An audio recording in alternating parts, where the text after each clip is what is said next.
Selanjutnya kita juga akan kedatangan seorang pakar ya, Iya. untuk Nah, masalah-masalah yang seperti ini ya. Iya, jadi talk show ini bukan cuma kita ngebahas apa yang ada di AIA, tapi juga kita akan sharing sedikit ke teman-teman AIA sebagai pelaku food combining, dan dia juga salah satu urban icon untuk pola makan sehat. Nah, kita sambut saja Mas Erik Karlebang. Big applause buat Mas Erik Karlebang.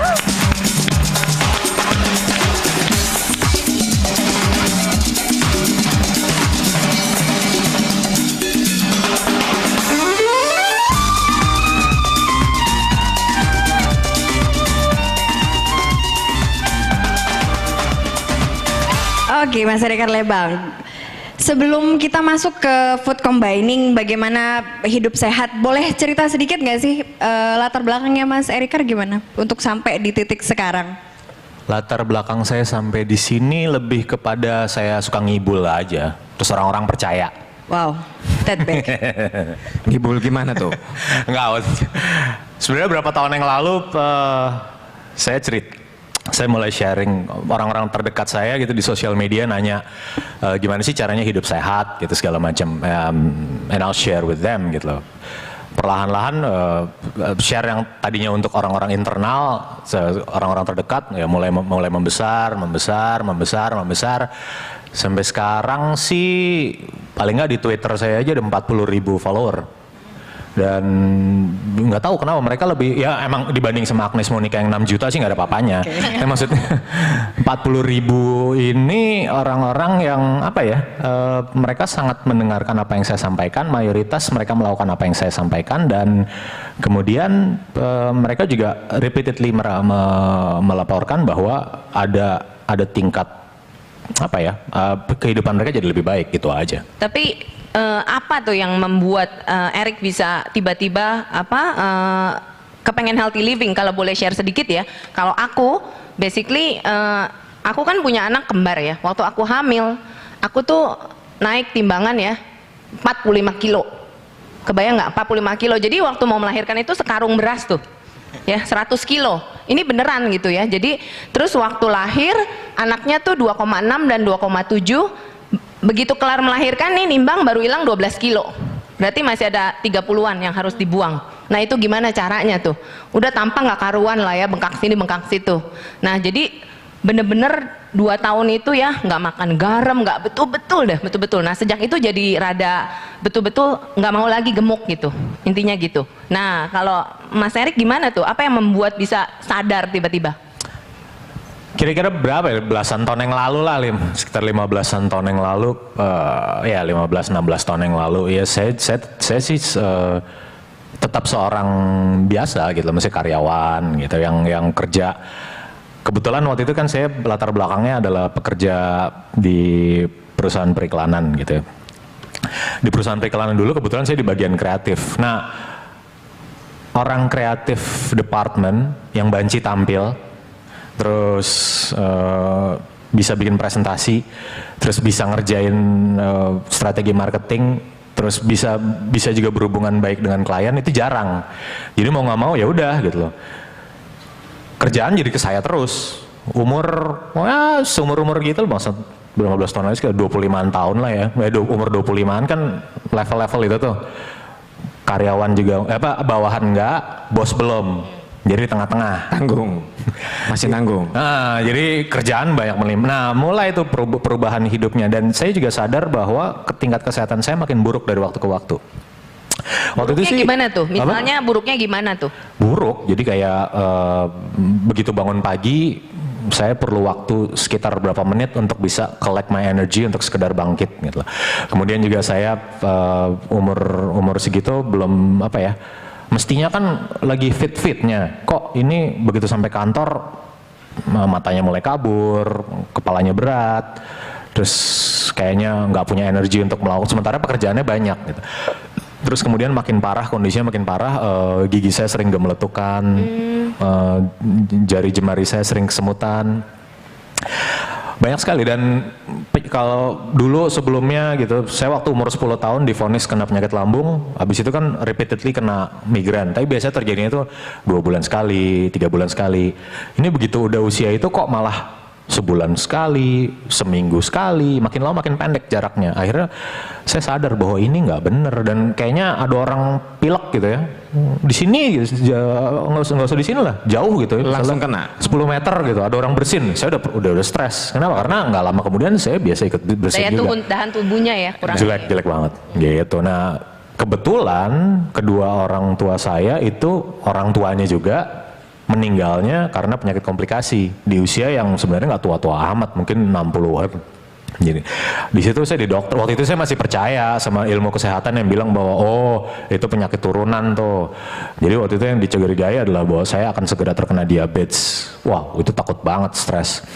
Kebetulan kakek saya dokter, ibu saya dokter, dua-duanya adalah dokter yang cukup senior di bidangnya. Ya link mereka kan juga luas gitu. Ya udah, saya pergi ke satu dokter lain, dokter. Nah di situ saya tahu kelemahannya dunia kedokteran, dunia kesehatan secara konvensional.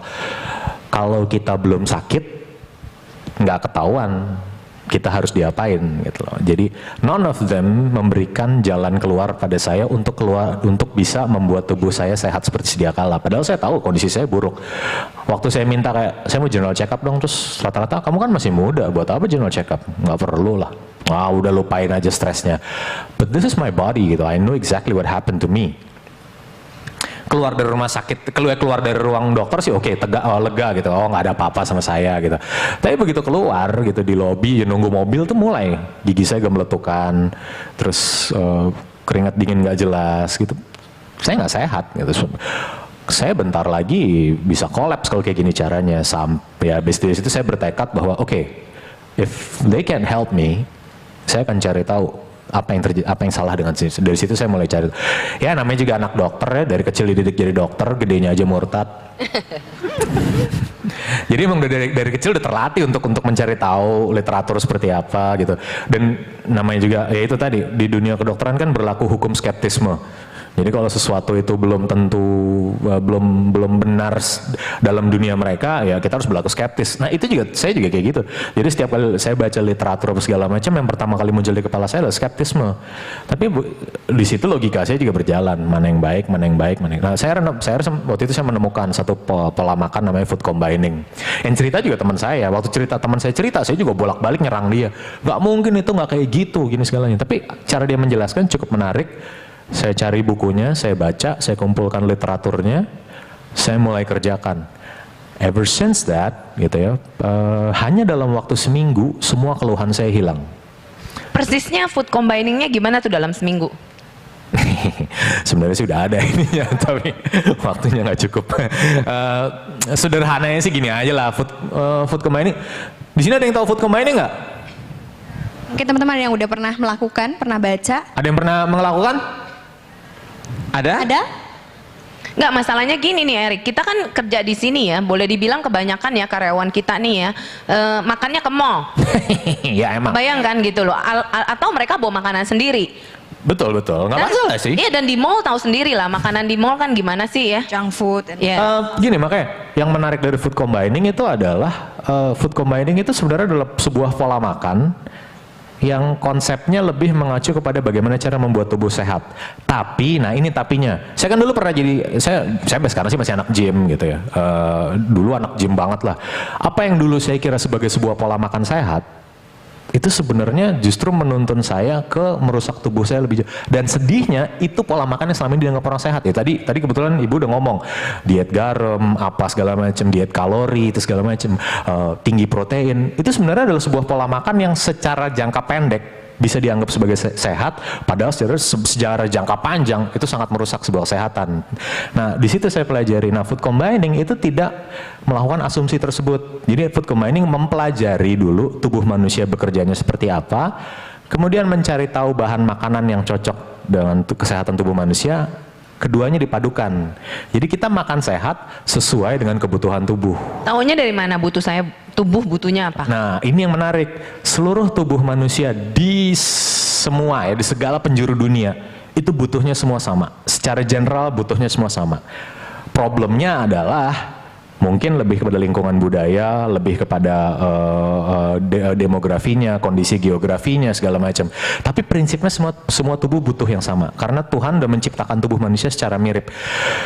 Bukan secara mirip, memang mirip satu sama lain. Perbedaannya ada di hal-hal kecil. Nah, kita tinggal mengkonsumsi makanan yang sesuai dengan hal tersebut. Makanya tadi saya tanya, kalau di sini udah ada yang food combining. Semua food combining itu sederhana banget.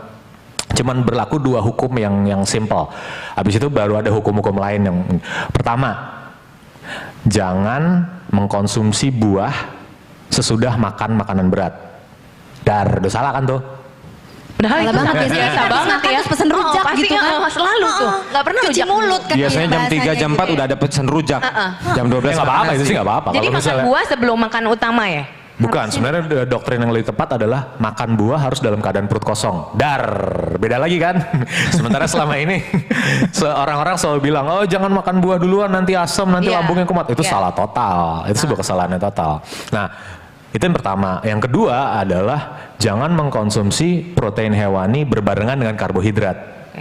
Itu sederhana. Nah, itu dua hukum paling sederhana. Nah, sebenarnya jadi kalau food combining mau ke mall, mau ke restoran Padang, mau kemanapun, food combining mah masih bisa dilakukan. Masih. Jadi kalau food combining nggak mengenal namanya yang tadi kayak si Lolo bilang jangan makan gorengan minyak-minyak gitu nggak apa-apa? Nggak, habis itu belakangnya baru kita gini.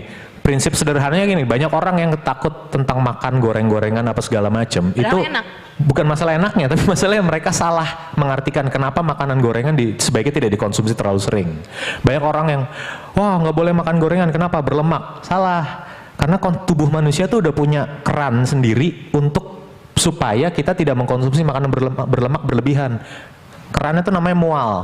Mual bahasa Indonesia mual. Iya mual. Jadi kalau udah mual berarti kita udah punya tingkat level lemak yang terlalu banyak. Nggak akan. Nah, jadi orang nggak, sebenarnya secara teknis orang mengkonsumsi terlalu banyak makanan berlemak di luar toleransi tubuhnya itu sebenarnya udah ada kerannya. Jadi kita tinggal mengenali begitu tubuh perut kita udah merasa sebah, rasa mual muncul, itu kita harus berhenti makan makanan berlemak itu tanpa makanan gorengan tersebut. Nah, sebenarnya yang jadi kunci yang lebih merusak itu adalah, suka ngeliat nggak kalau kita gini, kalau kita goreng tahu di rumah dengan jangka waktu yang sama gorengan tahu yang ada di pinggir jalan, yang abang-abang itu, perhatiin mana yang lebih coklat, gorengan kita di rumah apa yang di sini? Jalanan dong. Nah, itu kan lebih kepada sisi bahwa minyaknya udah terlalu sering dipakai berulang-ulang. Dia sudah mengalami proses yang namanya oksidasi. Nah, oksidasi yang terjadi di minyak yang ditransform kepada tahu ini, itu sebenarnya yang paling berbahaya buat tubuh. Bukan dari sisi gorengan lemaknya itu tadi. Nah, waktu oksidasi masuk dalam tubuh kita, ini bicaranya agak teknis. Radikal bebas dalam tubuh kita meningkat. Jauh lebih meningkat. Nah, waktu dia meningkat, kalau udah bicara radikal bebas berlebihan dalam tubuh manusia, semua struktur tubuh manusia perlahan-lahan akan dirusak. Itu sebenarnya yang jadi masalah. Nah, pelaku food combining, kemudian setelah dua hukum yang pertama tadi, muncul hukum-hukum selanjutnya. Setiap waktu makan besar ya, usahakan mengkonsumsi sayuran segar dalam jumlah banyak. Oke. Banyaknya tuh berapa banyak? Nah, itu dia. Kemarin saya sering banget kan dapat laporan nih. Ada yang bilang, oh, saya kok udah food combining badannya masih lemes ya, atau apa segala macam. Oke, saya sih udah ketawa-ketawa aja kalau kayak gitu. Biasanya beda soalnya antara orang benar food combining sama orang ngaku food combining beda. Saya tinggal tanya aja gimana. Iya, tadi malam saya makan malamnya gimana gitu kan misalnya. Tadi malam saya makan nasi goreng nggak pakai daging, benar food combining. Terus pakai sayurnya apa? Itu yang dikasih sama abang-abangnya. Sayurnya abang-abang itu kan biasanya seladanya 1 lembar, kolnya sekian iris gitu, tomatnya 1 iris gitu, timunnya 1 iris gitu. Itu sih bukan makan sayur, itu makan garnish. Jadi ya bener lengkapnya. Jadi you cannot expect something good happen when you do it in a minimum level gitu loh. Jadi waktu sesuatu yang dikerjakan di bawah ya jangan mengharapkan sesuatu yang bagus. Sementara nasi gorengnya, waktu ditanya lagi gitu kan, nasi gorengnya gimana? Saya makan sebanyak-banyaknya mas, supaya nggak lapar seperti petunjuk food combining. Iya, jadi berarti dengan kata lain dia makan nasi goreng katakanlah dua porsi, sementara sayurnya itu tadi, seladanya nambah 2 helai, tomatnya nambah 2 keping. Gitu. Ya itu kan sama aja kayak masukin penjahat 100, polisinya cuma 10 dalam tubuh. Nah, it doesn't work that way. Jadi kita harus patuh sama istilahnya joklak lah, SOP-nya. Ada batasan jam nggak Mas untuk mengkonsumsi kayak karbonya tadi? Nah, sebenarnya gini, kita harus ngeliat hukum dasarnya dulu. Hukum dasarnya itu sebenarnya kita lebih ke sisi, itu kan tadi pertama, jangan mengkonsumsi buah dalam keadaan perut kosong. Kedua, jangan mengkonsumsi protein hewani dan karbohidrat bersamaan. Setelah itu baru muncul hukum-hukum lanjutan yang sebenarnya lebih minor. Seperti tadi, setiap waktu makan, jangan dikonsumsi sebaiknya tanpa sayuran segar. Karena sayuran segar yang menyelamatkan kita. Nah, tadi berbicara masalah bagaimana tentang masalah makan karbohidrat. Karbohidrat sebenarnya gini, kita harus lihat tubuh manusia itu bekerja berdasarkan siklus. Ini yang menarik. Jadi kita pelajari dulu tubuh manusia itu kayak apa. Ini yang nggak banyak dibahas orang. Siklus tubuh manusia itu terbagi dalam hukum 8 jaman. Jam segini nih, bentar lagi jam 12 sampai jam 8 malam nanti, itu adalah fase di mana tubuh kita sedang mempersiapkan diri untuk mencerna makanan. Jadi kalau mau makan banyak, ya jam-jam ini gitu loh, jam 12 sampai nanti jam 8. Itu fase di mana tubuh kita boleh makan. Jadi kalau misalnya mau Jam makan 8 nggak kemalaman ya? Orang-orang kan suka bilangnya sebelum jam 6 gitu, OCD tuh. segini kalau bicara OCD, pencetusnya aja kena stroke, masa kita ikutin. Iya sih, emang itu salah. Panjang lagi nih urusannya. Kalau saya sih udahlah, udah dikasih contoh sama Tuhan masih diikutin juga. Nah, dari jam 12 sampai jam 8 malam gitu, itu fase di mana tubuh kita boleh makan. Makanya sebaiknya jangan lebih dari jam 8 malam. Itu Kalau tidur jam 9 nggak apa-apa, habis makan jam 8. Jangan, usahakan 2 jam 2 jarak jam sebelum setelah tidur. makan ya. Ada orang bilang habis makan nggak boleh mandi, itu bohong ya? Kita perutnya gendut katanya. Itu lain lagi, itu udah bias tuh. Itu lain. Mitos abis itu. Ibu, emang ibu tidur jam 9 malam? Oh enggak. Kerja di Ayang Tidur jam 9 malam? 9. Nggak mungkin. Gila, ini Jakarta, suburb nih, Karawaci, gila dekat kota besar, anak metropolitan tidur jam 9 malam, malu sama pintu. Jadi balik ya jam 8 sampai jam 12. 8 malam gitu kan. Sampai jam 12 sampai jam 8 ya, boleh makan ya. Tapi makannya ada batasannya dong, tetap. Malu juga ditelepon orang malam-malam jam 9 udah tidur. Itu pura-pura kalau bos yang telepon. Catat. Oke. Nah, jam 8 malam itu kita tidak makan karena itu fase di mana tubuh sebenarnya lagi dipersiapkan semua energi cernanya, enzim cernanya itu siap untuk mengkonsumsi makanan dalam kondisi apapun. Setelah itu jam 8 malam sampai jam 4 pagi, ini siklus kedua. Siklus kedua yang berlaku adalah apapun yang tadi kita makan itu mulai di-regenerate sama tubuh, dirubah bentuknya, disintesakan, disesuaikan. Kemudian setelah itu sudah menjadi bahan yang siap pakai, dikirim ke seluruh penjuru tubuh. Pada saat yang bersamaan juga sel-sel yang sudah usang itu mulai diganti, yang waktunya seharusnya diganti. Misalnya terjadi luka dalam tubuh kita, itu fase di mana tubuh kita berusaha membersihkan luka, menambal atau memperbaiki jaringan luka tersebut. Itu fase yang berlaku dalam tubuh kita. Biasa disebut juga dengan istilah lainnya grand metabolism. Terjadinya dari jam 8 malam sampai jam 4 pagi. Nah, itu sebabnya jam 8 malam sampai jam 4 pagi itu biasanya kita ngapain? Tidur. Nah, itu karena tubuhnya jadi menurunkan. Kalau anak metropolitan belum tentu tidur. Iya sih. Anak gaul gitu loh. Nah, jam dari jam 8 sampai jam 4 itu fase energi tubuh kita harusnya diturunkan supaya metabolismenya bisa berjalan lancar. Itu adalah hukum alam yang nggak bisa dilawan. Nah, udah kan, udah terjadi. Nah, dari jam 4 pagi sampai jam 12 siang berlaku yang lain. Kalau misalnya misalnya pasca pabrik itu bekerja keras, bekerja besar gitu ya, pasti kan ada limbah. Limbahnya nggak mungkin dibiarkan numpuk di pabrik dong, harus dibuang kan. Sama tubuh kita kayak gitu. Jadi setelah terjadi grand metabolisme dari jam 8 malam sampai jam 4 pagi, dari jam 4 pagi sampai jam 12 siang terjadi yang namanya konsep pembuangan. Jadi tubuh kita tuh mestinya membuang. Nah, yang membuang itu bukan dalam arti kata pagi-pagi cari koran, minum kopi atau minum air putih, terus ke belakang baca koran, sambil baca koran, buang, boom, selesai. Enggak. Yang dibuang tuh kompleks sekali, ada banyak yang dibuang. Dibuangnya tuh via itu tadi, kebetulan BAB, buang air besar, kemudian juga urin, buang air kecil yang dilakukan secara repeated, kemudian juga nafas dan keringat. Nah itu berlaku terus dari jam 4 pagi sampai jam 12 siang. Nah ini yang harus kita patuhi. Jadi kalau tadi pertanyaan adalah makan karbohidratnya sampai jam berapa? Mau makan karbohidrat kek, mau makan protein kek, mau makan temen kek, Nah, tapi kalau mau tanya ya, kalau tadi dari jam 4 pagi sampai jam 12 itu fase pembuangan, apakah itu berarti kita kalau olahraga bagusnya dari between that hour atau gimana? Lain, kalau olahraga lain cerita. Ini lebih kita bicara ke makanan. Ke makanan dulu. Makanan. Oke. Nah, jadi makan jangan lewat dari jam itu.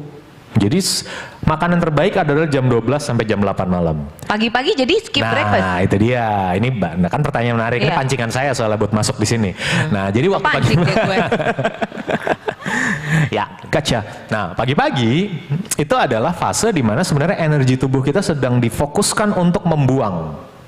Itu sebabnya tadi saya cerita, kok pagi-pagi saya nyampe kantor pusing, zaman dulu gitu ya, lemes, ngantuk. Nggak heran karena saya melakukan sebuah kesalahan yang mengganggu metabolisme tubuh saya gitu. Jadi pagi-pagi energi yang sebenarnya dipakai tubuh fokusnya sedang untuk membuang itu jangan diganggu, dikacaukan dengan mengkonsumsi makanan yang berat yang juga membuat sistem cerna jadi repot. Itu. Jadi kayak tadi lo makan nasi uduk itu salah. Lo, jangan nasi Banget. uduk lagi ya lo. Nasi uduk, lontong sayur, apalagi? Tapi sebenarnya butuh breakfast goreng. gitu ya. Apa? Breakfast tetap butuh. Betul. Ntar makanya cerita. Nah makanya konsep kayak sarapan sinetron misalnya gitu. Nasi goreng, telur ceplok sama orange juice. Iya. Iya kan? Iya. Sinetron gitu kan? Oh itu makanan sinetron namanya. Tapi Mas Erik, mungkin nggak hanya kita. Dulu aja. belum selesai. Oh, iya. Nah, Iya. Itu makanan sinetron ya? Enggak, makanya makanan sinetron kayak gitu, itu sangat membebani sistem cerna tubuh kita. Jadi kita, pertanyaan tadi kan selanjutnya adalah, perlu nggak sarapan? Perlu sekali, karena kita harus menjalani tubuh kita, jadi kita selama tidur dari jam 8 sampai 14 kan hitungannya kita melakukan puasa. Makanya kan bahasa Inggrisnya untuk sarapan adalah breakfast. We break the fast gitu loh. Nah intinya kita nggak mungkin membiarkan tubuh kita kelaparan dalam jangka waktu selama itu menunggu sampai jam 12 baru makan. Tapi pada saat yang bersamaan kita harus ingat juga dari jam 4 sampai jam 12 tubuh kita lagi dipakai untuk yang lain energinya. So what do we do? Pick the right ingredients to do breakfast. Yang terbaik adalah Tuhan udah ngasih, nggak usah jauh-jauh. Buah-buahan segar, sayuran segar, air putih, cukup itu aja. Nggak perlu yang lain. Nah, waktu itu dilakukan, kita dapat energi pada saat yang bersamaan, tapi pada saat yang bersamaan juga, sistem cerna kita tidak terlalu dibebani, karena buah segar itu sangat mudah diurai. Metabolismenya jadi lebih bagus ya. Betul. Nah, itu yang saya lakukan. Itu yang saya lakukan yang membuat kehidupan saya jauh berubah semenjak saat itu. Timbangan turun nggak sih dengan begitu? Sebenarnya konsepnya gini, yang tujuan utama, goals utamanya itu adalah tubuh sehat. Tubuh sehat. Nah, ini yang sedikit dipertentangkan oleh banyak orang. Tapi sebenarnya ini yang paling benar. Tubuh sehat mengatur sendiri semua keperluannya. Di situ termasuk adalah berat badan. Oke. Jadi tubuh sehat mencari sendiri berat badan idealnya. Gitu. Kalau ditanya beratnya turun. Kalau berat saya berlebihan, tubuh saya akan perlahan-lahan menurunkannya. Kalau kita sudah makan dengan sesuai Dengan cara siklus yang tersebut. tadi ya. Kalau berat saya kurang, tubuh akan pelan-pelan Oke. menaikkannya. Tapi harus tahu diri. Harus tahu diri. Saya pernah ketemu gitu ya sama orang ibu-ibu gitu. Saya food combining nih. Berat saya turun. Oh, bagus dong gitu. Iya, berat saya turun, tapi kurang. Loh, iya jadi saya ke dokter ini lagi, sedot lemak lagi gitu, bla bla bla gitu. Oh ya udah, saya sih biasa aja, nggak komen. Terus dia ngomong lagi, padahal sih waktu saya beratnya turun pakai food combining itu udah berharap banyak loh, tapi habis itu kok beratnya berhenti di situ. Emang turunnya berapa sih Bu? Waktu itu kalau nggak salah turun sekitar 5 kiloan dari 65 ke 60 atau berapa gitu. Wah lumayan dong, bagus gitu. Usia dia tuh udah jelang 50 atau mungkin udah 50 gitu ya. Enggak, kamu mesti lihat badan saya dulu waktu SMA. Ya ampun. Dari umur juga udah beda itu ya Mas Nah Erik itu ya? dia. Jadi kita harus realistis. Usianya berapa, beratnya berkurang berapa, ya udah memang itu yang dikasih sama tubuhnya. Ini yang nggak banyak orang tahu loh, perempuan terutama. Perempuan itu kan banyak yang ngomel. Sementara laki-laki bertambah beratnya cenderung moderat, perempuan bertambah beratnya kan kadang-kadang. Iya. Nah, sebenarnya itu adalah mekanisme tubuh yang paling sederhana untuk melindungi kepadatan tulang. Itu sebabnya kenapa perempuan menambah berat jauh lebih mudah dari laki-laki. Karena logikanya adalah tulang yang mendapatkan beban yang stimulasi yang benar itu adalah tulang yang sehat. Nah, tubuh nggak tahu bahwa si ibu ini atau si perempuan ini atau siapa, si tante siapa gitu, si mbak siapa itu akan ikut gym, ikut program apa enggak. Mereka nggak tahu. Mereka harus tahu bahwa berikan beban pada tulang. Jadi yang dilakukan berat tubuhnya ditambah pelan-pelan. Apalagi nanti perempuan akan mengalami fase perubahan hormonal, menopause misalnya. Jadi sebenarnya itu sebabnya kenapa perempuan berat tubuhnya itu cenderung jauh lebih mudah bertambah daripada laki-laki. Oke Mas Erik, mungkin kalau kita panjangin lagi banyak banget nih Bu pertanyaan. Di kepala saya aja udah banyak banget yang mau saya tanyain ya. Paling enggak kan kita udah dapat sedikit Simpulannya bahwa sebenarnya eat healthy itu udah one of the key ya untuk conduct healthy living dari 4 pilar yang udah kita fokusin. When you eat healthy, when you eat well, consistent, you can be badung-badung dikit yang lain. Oke. Jadi tips yang paling pokoknya buat teman-teman yang ada di ruangan ini, Mas Erik. Nah, terutama gini loh, Erik, teman-teman kita di sini nih ya, namanya lingkungan kerja kan dalam satu ruangan. Terus terang sering banget yang tadi begitu loh, gantian sakitnya, pilek batuk, itu sering banget. HRD sampai pusing. Iya pusing, even di HRD pun. Nah itu gimana tuh tipsnya supaya? Ya itu berubah pola makannya. Kalau saya sih gitu dulu. Hal sederhana yang saya lakukan, maksudnya gini. Saya anak dokter, saya dari keluarga dokter, saya juga dokter, anaknya dokter. Saya udah nggak pernah minum obat 12 tahun, paling tidak 13 tahun sampai sekarang nih. Udah 13 tahun saya nggak pernah nyentuh obat apapun. Wow. Bukan karena saya sok-sokan, tapi karena saya memang nggak pernah sakit. Hebat ya. Even Iya. flu gitu enggak? Flu bisa dihitung. gitu, dikerokin masuk angin gitu. Flu itu biasanya saya segera tahu. Saya kena flu 2 tahun sekali, 1 tahun sekali lah. Tapi biasanya saya kalau kena flu langsung tahu apa yang saya lakukan sebelumnya, apa kesalahan yang saya lakukan. Begitu saya tahu kesalahan tersebut ya saya perbaiki aja pola hidup saya. Flu-nya hilang sendiri. So we do kita bertanggung jawab terhadap kesehatan kita sendiri. Itu aja. Iya ya, setuju. Dan juga kalau bisa sih kita menyebarkan ke lingkungan kita ya. Karena kalau kita sendiri sehat, lingkungan yang nggak sehat ya susah juga. Problemnya gini, kalau kita sebenarnya ada satu hal yang bikin saya agak sebel gitu ya. Maksudnya dengan reputasi saya sekarang gitu, kalau ada orang makan deket saya gitu, langsung, aduh tutupin piringnya malu gitu, aduh nggak mau dekat-dekat saya gitu, Nggak enak makannya hati malu. ya? Padahal mah saya nggak peduli. Iya beneran, makan aja apa urusan saya gitu. Tapi yang terjadi adalah segini, saya sih tidak pernah berusaha untuk menularkan apa yang saya tahu terhadap sekeliling saya. Yang terjadi justru adalah karena saya melakukan sesuatu, saya kemudian tampil lebih sehat, lebih muda, lebih... Berapa sih umurnya Erik by the way kalau nggak keberatan? Wah salah ngomong muda. Masih single loh soalnya ya, masih single nggak sih? Ya gitu. Umur berapa sih Erik? Ya. Dia 11-12 sama yang di sebelah ya? Iya. Saya 40 tahun. 40 tahun ya? Teman-teman 40 tahun nih, kelihatannya kayak umur berapa, 25 masih ya? Wah, boleh dong big up Masih buat single loh, Mas masih Erik yang single. luar biasa ya. Follow Tampilan Twitter, kayak gini ya. follow Twitter, jangan follow tadi Pak Sridhar yang ini aja. Oke, baik Kak. Gimana baik Kak? Iya, oke. I think we can wrap up this as eat healthy is one of the key. Tadi ya, kalau misalnya kita mau live healthy ya, pertama pola makan harus dibenerin dulu. Siklusnya yang Siklusnya. paling penting itu 3 Siklusnya. siklus diingat-ingat. Sama ini sih, kalau anak orang kantor sih yang saya mau sentil tuh ini. Minum air putih, udah Ya, jangan minum selain air itu putih. benar banget loh ya. Kadang-kadang bukan apa-apa ya, malas ke WC jalannya. Bener nggak sih? Kayaknya jadi minum itu kepengen minum tapi ke WC-nya tuh malas gitu ya. You know, Oke. hal paling sederhana dari sebuah yang merusak kesehatan tuh ada dehidrasi. Minum air putih, jangan minum teh, jangan minum kopi, jangan minum yang lain. Karena begitu kalian minum yang itu, So, don't drink coffee. He said don't drink coffee. Oke, berarti Oke. dapat kita simpulkan bahwa hasilnya adalah berubah pola makan, banyak minum air putih dan olahraga. Frekuensinya Cycle diperhatiin. itu ya penting. Oke, Cycle. saya kerja ya. Semua udah bisa direkam ya semua itu ya. Oke. Oke, big Terima applause kasih. dong buat Big Mas Erik. applause. Mas Erik terima Bu kasih loh Maria, terima sudah kasih. bisa hadir di sini. Thank you, thank you. Thank you, Mas.